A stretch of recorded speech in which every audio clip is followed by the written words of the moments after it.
Good morning students. Last लेक्चरमध्ये आपण classification of crystalline solid study केलं होतं. आजच्या या लेक्चरमध्ये आपल्याला स्टडी करायचं आहे स्ट्रक्चर ऑफ क्रिस्टलाइन सॉलिड. कुठलाही क्रिस्टलाइन सॉलिड ज्यावेळी आपण पाहतो, ॲक्च्युली क्रिस्टलाइन हा जो शब्द आहे हा क्रिस्टल या शब्दापासून बनलेला आहे. ज्या सबस्टन्सचं स्वरूप हे क्रिस्टल फॉर्ममध्ये असतं, the substance which is found in a crystal form that can also be called as a crystalline solid. आता क्रिस्टल म्हणजे नेमकं काय? तर क्रिस्टल म्हणजे एक अरेंजमेंट असते त्या पर्टिक्युलर कॉन्स्टिट्युएंट पार्टिकलची, आणि ज्या अरेंजमेंटमधून आपल्याला क्रिस्टलाइन सॉलिड ऑब्टेन होत असतो.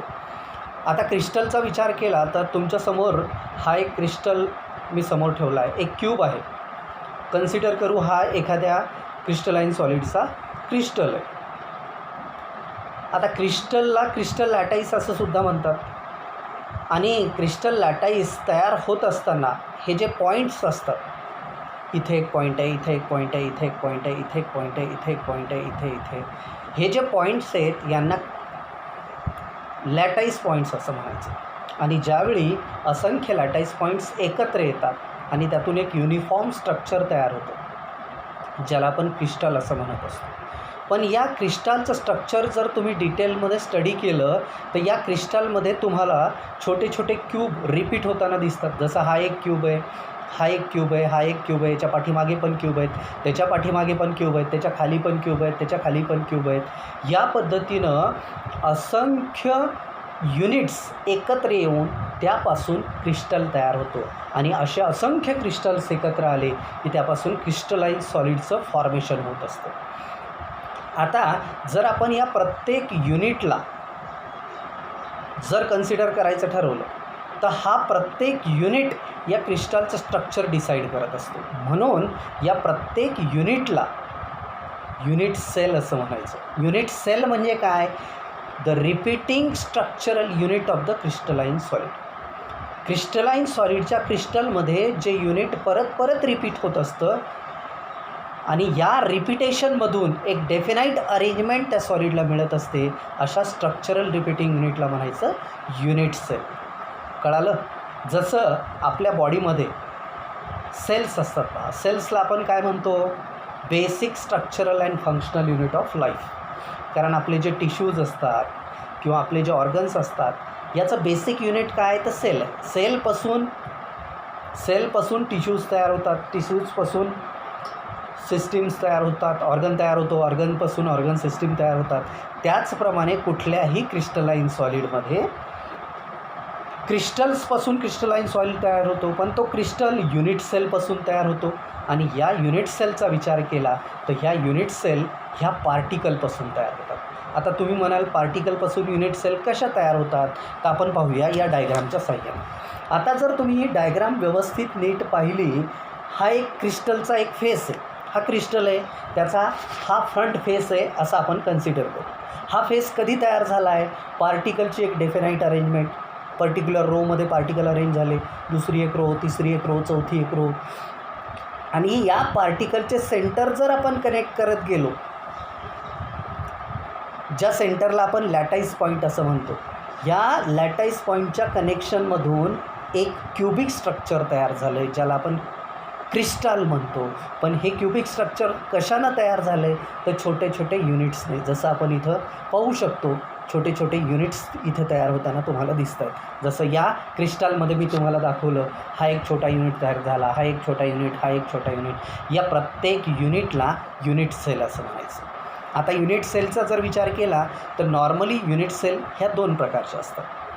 जास्त कन्फ्यूज व्हायची गरज नाही आहे, कारण ओल्ड सिलेबसला 2 टाईप दिलेले आहेत, न्यू सिलेबसला 4 टाईप्स दिलेले आहेत, पण वन अँड द सेम.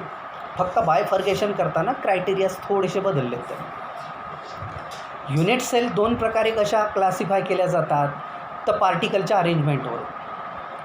हे 2 प्रकार कुठले आहेत? There are 2 types of unit cell. One is called as primitive or simple unit cell, and second one which is called as centred unit cell. आता primitive आणि simple unit cell म्हणजे काय? Simple क्यूबसारखं स्ट्रक्चर. या पद्धतीने एक क्यूब तयार झाला, या क्यूबसारखं किंवा याच्यात हे एक एक क्यूब दिसतं आहे ना तुम्हाला, असा क्यूब तयार झाला. हे सिम्पल क्यूबिक स्ट्रक्चर जे असतं, क्यूबसारखं स्ट्रक्चर असतं, त्याला प्रिमिटिव्ह किंवा सिम्पल क्यूबिक स्ट्रक्चर म्हणायचं. आणि सेंटर्डचा अर्थ असा असतो की या सिम्पल क्यूबसारखं स्ट्रक्चर तर असतं, पण सिम्पल क्यूबिक स्ट्रक्चरमध्ये पार्टिकल कधी फेसला असतात, कधी सेंटरला असतात, कधी एंडला असतात.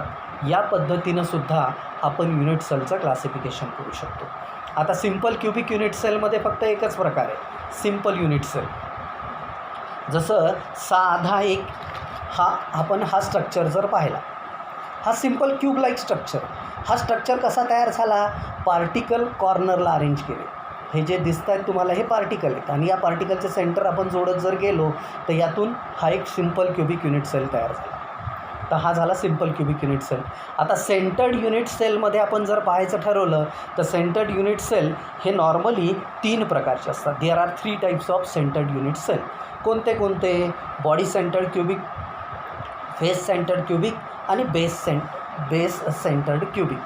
आता बॉडी सेंटर्ड क्यूबिकमध्ये नेमकं काय असतं ते पाहूया.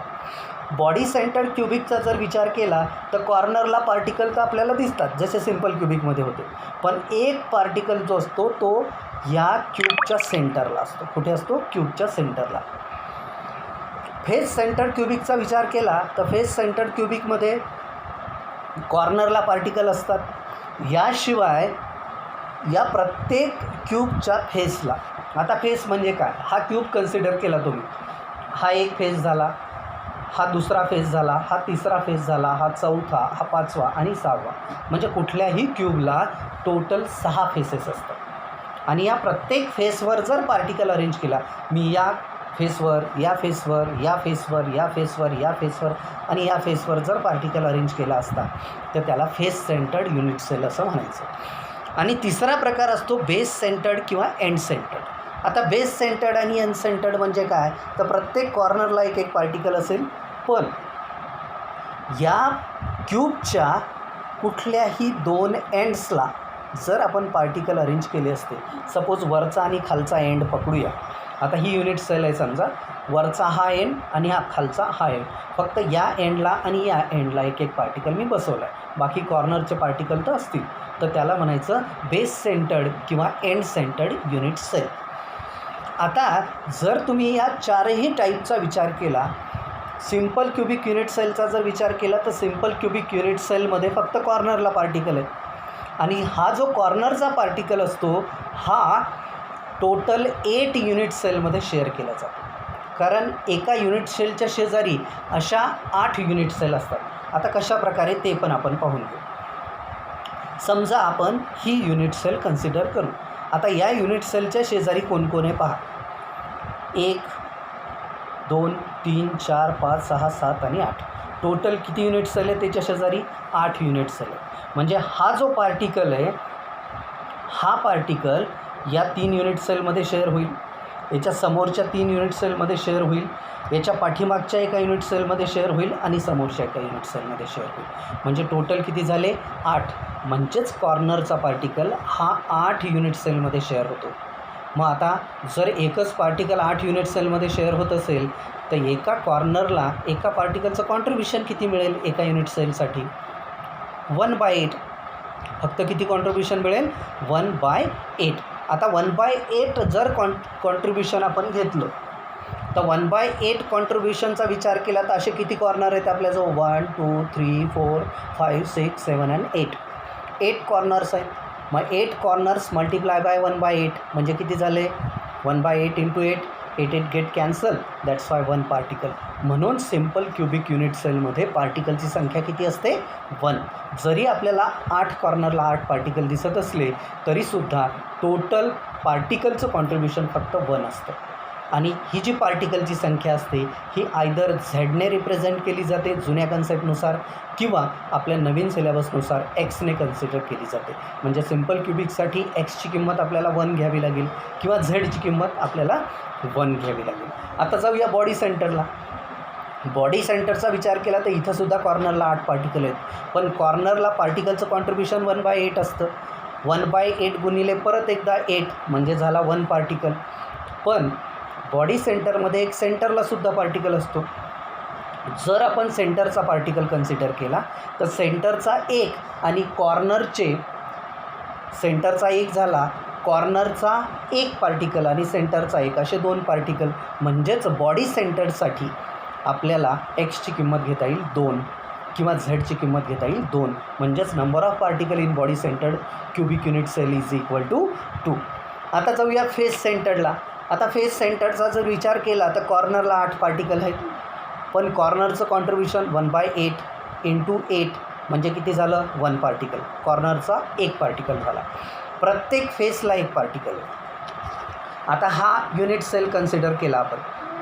हा एक युनिट सेल आहे, याच्या फेसला 1 पार्टिकल आहे. पण याचा एक फेस हा किती युनिट सेलमध्ये शेअर होतो ते पहा. याच्या बाजूला हा आहे म्हणजे या फेसवर हा 1 युनिट सेल आहे, याच्या या फेसवर हा 1 युनिट सेल आहे.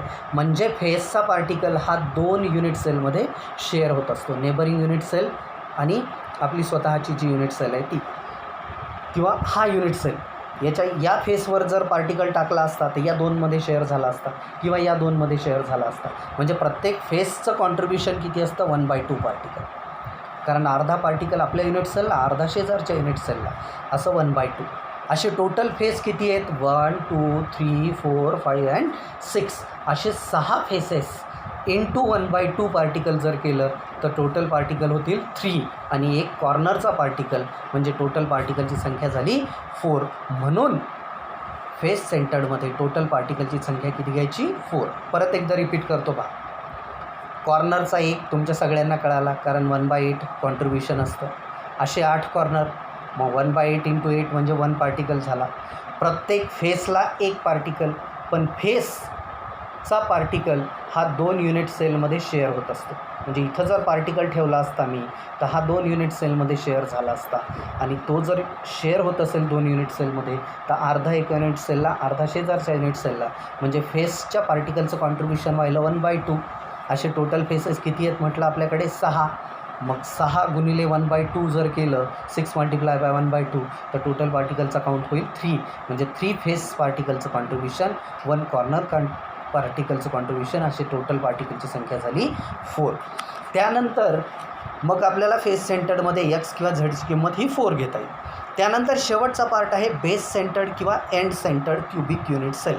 आता बेस सेंटर्ड किंवा end centred cubic unit cell म्हणजे नेमकं काय, तर तुम्हाला मी अगोदर सांगितल्याप्रमाणे बेस सेंटर्ड म्हणजे कुठल्याही 2 बेसच्या फेसवर जर पार्टिकल आपण मांडले तर त्याला बेस सेंटर्ड किंवा एंड सेंटर्ड म्हणायचं. कुठल्याही 2 बेसवर, बेस म्हणजे हा एक बेस झाला, हा एक बेस झाला, किंवा एंड, हा एक एंड, हा एक एंड. या एंडवर पार्टिकल मांडा किंवा या एंडवर पार्टिकल मांडा. एंडवर जर पार्टिकल मांडला तर तो नेबरिंग युनिट सेलमध्ये शेअर होईल, जसा फेसचा पार्टिकल शेअर व्हायचा तसाच. म्हणजेच प्रत्येक एंडचं कॉन्ट्रीब्युशन 1/2. असे 2 एंड आपण वापरतो आहे. मग 1/2 इंटू 2 म्हणजे किती झालं 1 पार्टिकल. आणि कॉर्नरचे 8 पार्टिकल, जिथं 1/8 एका कॉर्नरला कॉन्ट्रीब्युशन मिळते. 1/8 इंटू 8 म्हणजे किती झाले 1 पार्टिकल. प्लस एंडचे इथला हाफ म्हणजे 1. अशी टोटल पार्टिकलची संख्या झाली 2. म्हणून बेस सेंटर्ड किंवा एंड सेंटरमध्ये सुद्धा पार्टिकलची संख्या किती घ्यायची 2. सिंपल क्युबिकमध्ये पार्टिकलची संख्या 1, एक्स किंवा झेडची किंमत 1. बॉडी सेंटर्डमध्ये पार्टिकलची संख्या 2 कारण सेंटरचा 1 आणि कॉर्नरचा 1 असे 2. मग एक्स किंवा झेडची किंमत 2. फेस सेंटर्डमध्ये फेसचे 3 आणि कॉर्नरचा 1 असे 4 पार्टिकल, म्हणून एक्स किंवा झेडची किंमत 4. आणि बेस किंवा एंड सेंटर्डमध्ये टोटल पार्टिकलचा काउंट जर पाहिला तर कॉर्नरचा 1 आणि एंडचा हाफ आणि हाफ 1, त्याच्यानंतर कॉर्नरचा 1 असे 2 पार्टिकल. म्हणून बेस सेंटर्डमध्ये नॉर्मली पार्टिकलची संख्या किती घ्यायची 2. एक्स किंवा झेडची किंमत किती घेणार तुम्ही 2. आता याला सिंपल क्युबिकला आपण SCC असं सुद्धा म्हणतो, कारण प्रॉब्लेम सेक्शनमध्ये सिंपल क्युबिक हा शब्द न वापरता कधीकधी SCC शब्द येईल. तर त्यावेळी तुमच्या लक्षात आलं पाहिजे SCC म्हणजे काय, simple cubic. BCC means body centred, FCC means face centred आणि ECC मीन्स एंड सेंटर्ड. तशा टोटल 4 प्रकारच्या युनिट सेल असतात. पण यांना क्लासिफाय करताना आपण प्रिमिटिव्ह आणि सेंटर्डमध्ये पण क्लासिफाय करू शकतो. प्रिमिटिव्हमध्ये एकच टाईप सिम्पल आणि सेंटर्डमध्ये 3 type body centred, face centred आणि बेस सेंटर्ड किंवा एंड सेंटर्ड.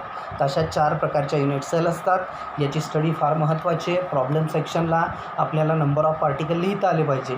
BCC जर म्हटलं कोणी तर 2 पार्टिकल, FCC म्हटलं तर 4 पार्टिकल, बेस सेंटर्ड किंवा एंड सेंटर्ड शब्द आला तर त्या सिच्युएशनमध्ये ECC आलं तर त्या केसमध्ये आपल्याला 2 पार्टिकल लिहावे लागतील आणि सिम्पल क्युबिकसाठी फक्त 1 पार्टिकल लिहावं लागेल. तर हे झालं युनिट सेलचं स्ट्रक्चर किंवा क्रिस्टलाइन सॉलिडचं डिटेल स्ट्रक्चर. आता या क्रिस्टलाइन सॉलिडमध्ये जेव्हा क्रिस्टल तयार होतो त्यावेळेस या लॅटाईस पॉईंटला कनेक्ट करून आपण क्रिस्टल तयार करत असतो. पण हे जे लॅटाईस पॉईंट्स असतात किंवा युनिट सेलमधले हे जे पॉईंट्स असतात हे वेगवेगळ्या प्रकारे अरेंज केले जाऊ शकतात. आणि फ्रेंचमध्ये एक मॅथमॅटिशियन होऊन गेला ज्याचं नाव आहे ब्रॅव्हाईस. तर या ब्रॅव्हाईस नावाच्या मॅथमॅटिशियनचं म्हणणं होतं हे जे लॅटाईस पॉईंट्स असतात, हे जे पॉईंट्स आहेत ज्यातून हा क्यूब तयार झाला. आता हे लॅटाईस पॉईंट म्हणजे काय तर पार्टिकलचे सेंटर. हे जे पार्टिकलचे सेंटर्स आहेत हे 14 प्रकारे आपण अरेंज करू शकतो. They can be arranged bye 14 different ways. आणि 14 प्रकारे जर या पार्टिकलच्या सेंटर्सला आपण अरेंज करू शकलो तर 14 प्रकारच्या युनिट सेल आपण जनरेट करू शकतो. किती प्रकारच्या जनरेट. पण या पद्धतीनं लॅटाईस पॉईंटच्या अरेंजमेंटमधून जर आपण युनिट सेल क्रिएट करत असू, जनरेट करत असू तर त्यांना म्हणायचं ब्रॅव्हाईयस लॅटाईसेस. कारण ब्रॅव्हियस नावाच्या सायंटिस्टने हे डिस्कवर केलेलं आहे. म्हणून अशा 14 प्रकारच्या युनिट सेलला आपण म्हणत असतो ब्रॅव्हियस लॅटाईसेस. काय म्हणायचं ब्रॅव्हियस लॅटाईसेस. आता ब्रॅव्हियस लॅटाईसेस कोणते असतात हे आपल्याला पुढच्या व्हिडिओमध्ये स्टडी करायचं. तर आत्तापर्यंत एवढं व्यवस्थित करा. हे तुम्हाला अंडरस्टँड होणं गरजेचं आहे. जर हे अंडरस्टँड झालं नसेल, कुठे क्वेरी असेल तर मला व्हॉट्सअपवर किंवा मला मेल करू शकता. तुम्ही व्हॉट्सअप करू शकता, मेल करू शकता किंवा कॉल करू शकता.